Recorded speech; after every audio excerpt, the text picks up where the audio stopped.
Hello. पिछली video में हमने बेसिक योग के बारे में समझा जो कि चंद्रमा और शनि के कॉम्बिनेशन से बनता है। और आज की वीडियो में हम मंगल और राहु का कॉम्बिनेशन देखेंगे कि मंगल और राहु का कॉम्बिनेशन कुंडली में कैसा योग बनाता है। देखिए, मंगल एक प्रकार से अगर समझें तो ऊर्जा है, ताकत है, हमारा उत्साह है।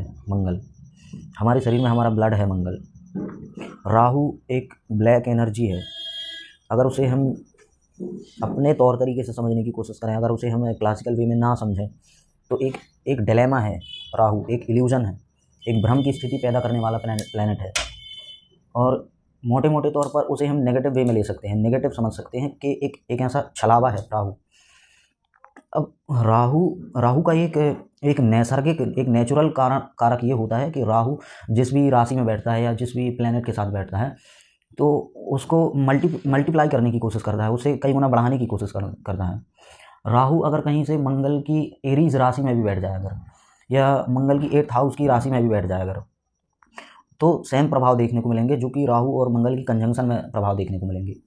अब इसमें यह होता है कि राशि का फोर्स ज़्यादातर बढ़ा देता है। अगर प्लेनेट के साथ बैठा है तो स्वयं प्लेनेट का फोर्स बढ़ा देता है। इसमें यह भी देखना जरूरी है कि उसमें साइन कौन सा है, जिस भी स्थान पर, जिस भी हाउस में ये कॉम्बिनेशन बनता है। अब उसमें यह भी देखना जरूरी है कि साइन क्या है और उनका डिग्री वाइज कितनी क्लोज कंजंक्शन है इन दोनों के बीच में। अब अगर जो शर्तें मैं आगे चल के बता रहा हूँ, अगर वो शर्तें पूरी होती हैं तो इस योग को हम कह सकते हैं अंगारक योग। बेसिकली अंगारक योग मंगल और राहु के कॉम्बिनेशन से बनता है। ये अंगारक योग अब ये कैसे बनता है? Mars plus Rahu. अंगारक इसे क्यों बोलते हैं? अंगारक अगर आप समझते होंगे ये फायर, ये असल में फायर को डिनोट करता है अंगारक। मंगल एक आग है और वो पहले से भी एक मैलेफिक प्लैनेट की दृष्टि में है। मंगल पहले से ही एक मैलेफिक प्लैनेट है, एक क्रूर, एक पापक ग्रह है। हालांकि ये अल्प मात्रा में पापक ग्रह है, ये एक सडन क्रोध को भी दिखाता है, पर ये अल्प मात्रा में पापक ग्रह है। राहु पूर्ण रूप से एक पापक ग्रह है, पूर्ण रूप से। ये एक हाफ मैलेफिक है और ये पूर्ण है। राहु पूर्ण पापक ग्रह है। इन दोनों के कॉम्बिनेशन से ये हाफ मैलेफिक है, ये हाफ पापक ग्रह है, ये आधा पापक ग्रह है और ये पूर्ण है। ये आधा और एक पूरा, समझो 1.5। अब 150% इंसान पूरा का पूरा पापक बन जाता है। अब इसमें यह भी देखना जरूरी है कि मंगल बलवान है या राहु बलवान है। अगर इन दोनों की काफ़ी क्लोज कंजंक्शन है तब इस कंडीशन में होगा पूर्ण रूप से अंगारक योग। अब इस अंगारक योग में यह भी देखना जरूरी है कि ये कुंडली के 12th में से किन किन हाउसेस में बनता है।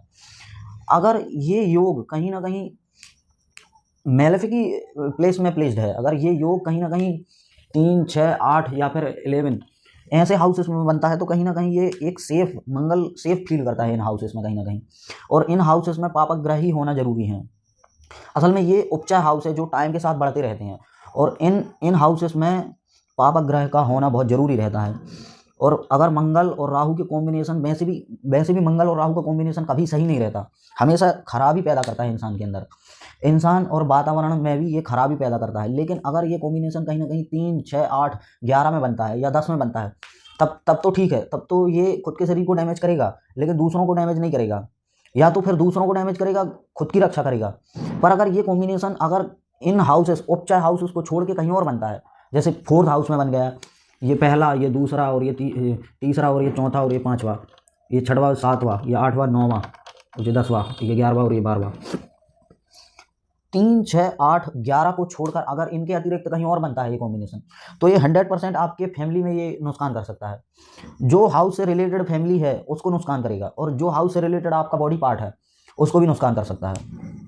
अब असल में मंगल एक आग है और राहु एक डार्कनेस है, एक ब्लैक शैडो है। ये क्या करता है, ये दोनों पापक ग्रह मिलके हमें डैमेज करने की कोशिश करते हैं। और ज़्यादातर केसों में देखा गया है कि जिन्हें ब्लड कैंसर की शिकायत रहती है यही कॉम्बिनेशन वाले व्यक्ति रहते हैं। असल में ये कॉम्बिनेशन कहीं ना कहीं हमारे शरीर से ब्लड निकालने का काम करता है। हमारे शरीर में दुर्घटना, चोट चपेट, एक्सीडेंट, सडन चेंजेस, बॉडी में सडन चेंजेस को भी ये दिखाता है। तो ये कॉम्बिनेशन बिल्कुल भी अच्छा नहीं होता है। हमें ये देखना जरूरी है कि इन दोनों में से कारक कौन होता है। लग्न के हिसाब से 1st हाउस में जो राशि बनी है उस राशि का अधिपति राहु का मित्र है या नहीं है।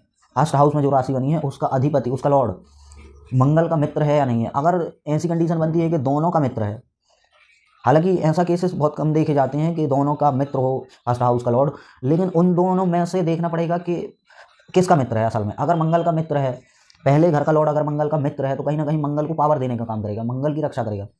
अंगारक योग में कुछ ना कुछ गिरावट आएगी, थोड़ी बहुत गिरावट आएगी। अगर मंगल उस लग्न के हिसाब से कारक नहीं होता है, तब मंगल का पावर और घटेगा और राहु का पावर बढ़ जाएगा। अब ऐसी कंडीशन में क्रोध, सबसे सबसे पहला पॉइंट अगर अंगारक योग का होता है वो एंगर, क्रोध। ये अंगारक योग का मेनली पर्पस यही है असल, मोटे मोटे तौर पर पहला जो शब्द है वो क्रोध है। ये क्रोध करके हाउस इसका लॉस करता है, और जिस भी हाउस में ये कॉम्बिनेशन बनता है ना, उसका तो 100% लॉस होता है। पर जहाँ आस्पेक्ट होता है इनका, जहाँ पर भी इनका आस्पेक्ट होता है, असल में मंगल के पास 3 दृष्टियां हैं और राहु के पास भी 3 दृष्टियां हैं।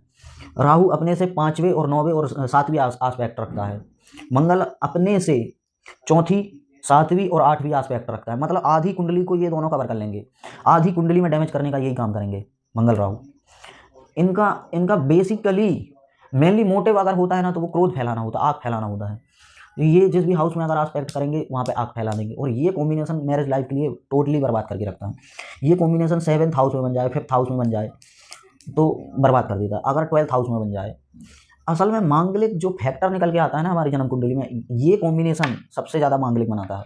ये कॉम्बिनेशन मंगल अकेला अगर हो तो वो तो कहीं ना कहीं अपनी बुद्धि लगा लेगा, अपनी मैरिटल लाइफ को बचा लेगा, अपनी मैरिटल लाइफ को बचा लेगा। लेकिन अगर उसमें जुपिटर की आस्पेक्ट पड़ गई है तो और जीरो हो जाएगा, कुछ भी मैरिटल लाइफ में इफेक्ट नहीं पड़ेगा। पर अगर जुपिटर की आस्पेक्ट वहाँ पे नहीं है, और अगर ये मंगल और राहु का कॉम्बिनेशन है, तो ये टोटली बर्बाद करके रख देगा। और अक्सर अगर ये देखा गया कि अगर 7वें घर में 7th हाउस में ये कॉम्बिनेशन बनता है, खुली प्रेडिक्शन कर सकते हैं, खुली प्रेडिक्शन कर सकते हैं कि इसकी मैरिज लाइफ बर्बाद होगी। अगर डिविजनल चार्ट में भी कहीं ना कहीं ये वर्गोत्तमी होते हैं, डिविजनल चार्ट में भी अगर कहीं ना कहीं ये 7th हाउस में है, या इनकी कहीं ना कहीं ये कॉम्बिनेशन अगर इनकी 7वें घर में आस्पेक्ट भी हो, दृष्टि भी हो, तब भी ये मैरिज लाइफ को बर्बाद करेंगे। अगर इनकी 5th हाउस में हो तो ये नॉलेज को बहुत ज़्यादा कट्टर बना देंगे, ऐसा नॉलेज देंगे कि ये अपने नॉलेज से कट्टरता फैला सकता है। असल में ये कॉम्बिनेशन, इस कॉम्बिनेशन से बहुत ज़्यादा आतंकवादी भी पैदा होते हैं इंसान। ये सीधे लड़ाई को दिखाता है। मंगल एक ऐसा प्लैनेट है जो कि पूर्ण रूप से ऊर्जा है, जितनी भी हमारे शरीर में ऊर्जा है, जितनी भी ताकत है, जितना भी बल है, जिस बल से हम चल फिर सकते हैं, वो सारा का सारा मंगल है।